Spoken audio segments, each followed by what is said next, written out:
It is now 1854, and here we are again trying to come up with ways to make the non-slave-holding people in the northern states and the slave-holding people in the southern states happy again as we continue to expand the United States and make it bigger, opening up new territories for people to move into. So I think we mentioned before that a territory is kind of land owned by a country that's not really part of the country yet. You don't have the same rights and privileges. So in the United States, our territories it's a land that we own that has not been made a state yet. So we've already had a few different compromises to try to solve this problem of how many slave states and how many free states there are and try to keep a balance. In 1820, we had the Missouri Compromise, which to keep the same number of slave and free states, we let Missouri in as a slave state and we made Maine no longer part of Massachusetts. We made it a free state. Balance. Then we had what we learned about yesterday, the Compromise of 1850, which had to do with the admission of California and whether California would be admitted as a free or slave state.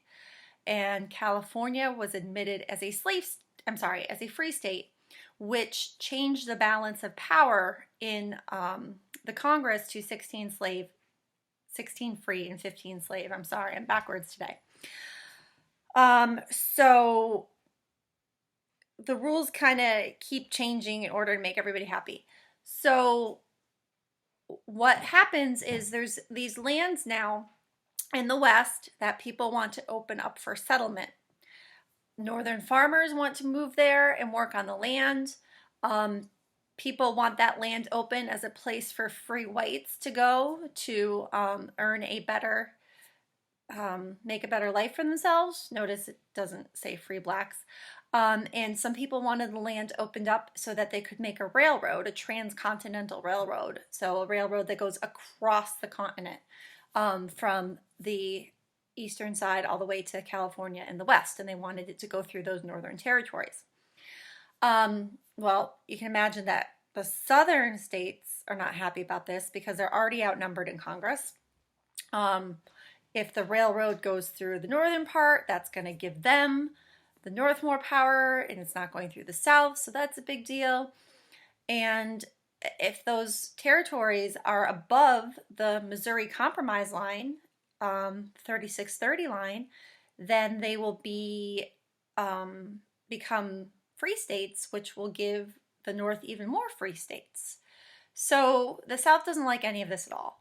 And they argue that not allowing slavery in those territories is unconstitutional, which means against the Constitution, because slaves are property and the Constitution protects property, and they should be allowed to take their property with them wherever they move.